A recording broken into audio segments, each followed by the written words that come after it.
ഇപ്പൊ ഇതെന്താ പതിവില്ലാണ്ട് ഒരു ക്യാൻവാസ് ഒക്കെ ആയിട്ടുണ്ട്. അമ്മക്കിന്ന് ചെറിയൊരു പെയിന്റിംഗ് ഒക്കെ ആവാന്നേ. ഈ ഒരു ക്യാൻവാസിന് 3-4 കൊല്ലം പഴക്കം. ഇനി ഇത് ഞാൻ യൂസ് ചെയ്തില്ല എന്നാണെങ്കിൽ ചെയ്തിട്ട് അടുപ്പിലിടും. അപ്പൊ നമ്മളതിന് അൺബോക്സ് തുറന്നു വന്നപ്പോ ഇതിൽ ഇപ്പൊ 2 ഉണ്ടോ.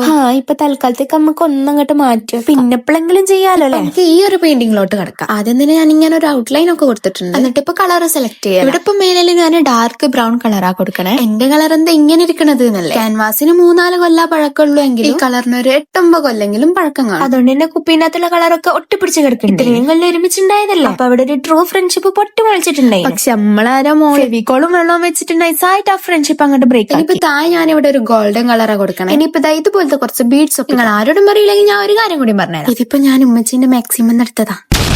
എന്തായാലും എടുത്തു പോയില്ലേ, അപ്പൊ നമുക്ക് ഇതേപോലെ റൗണ്ട് ആക്കിയിട്ട് വെച്ചു വെക്കുമ്പോ ഫസ്റ്റ് തന്നെ ഫെവിക്കോൾ, എന്നിട്ട് അതിന്റെ മുകളിൽ ബീഡ്സ് ഇതുപോലെ നമുക്ക് എല്ലോ ചെയ്തെടുക്കാം. ഇനിയിപ്പോ അപ്പുറത്ത് നമുക്ക് ഇതേപോലെ വെച്ചു. ഇനിയിപ്പോ ഗ്ലിറ്റർ ഗ്ലൂ എടുക്കാം. എന്നിട്ട് സൈഡിൽ വരണം. ഇനിയിപ്പം ഗ്ലിറ്റർ ഗ്ലൂ ഇല്ലെങ്കിലും പ്രശ്നമില്ലടോ. ഫെവിക്കോളിന്റെ മുകളിൽ കുറച്ച് ഗ്ലിറ്റർ പറ്റും. ഉണങ്ങിയതിനു ശേഷം നമുക്ക് എന്താണോ ഇതിന്റെ അതിന്റെ ഔട്ട്ലൈൻ കൊടുക്കാം, എന്നിട്ട് അത് മൊത്തം ഫില്ല് ചെയ്യാം. ഞാനിപ്പോ ഇവിടെ കാലിഗ്രാഫി പെന്നാ യൂസ് ചെയ്തത്. ബ്ലാക്ക് മാർക്കറോ അക്രിലിക് പെയിന്റോ എടുക്കും. ഇനിയിപ്പോ താഴെയും മേലയിലും കൂടി ഞാൻ ഗ്ലിറ്റർ ഗ്ലൂ വെച്ചിട്ട് ഔട്ട്ലൈൻ കൊടുക്കുന്നുണ്ട്. നമ്മളെ ഫൈനൽ ഔട്ട്പുട്ട് ഇങ്ങനെയാണ് വരുന്നത്.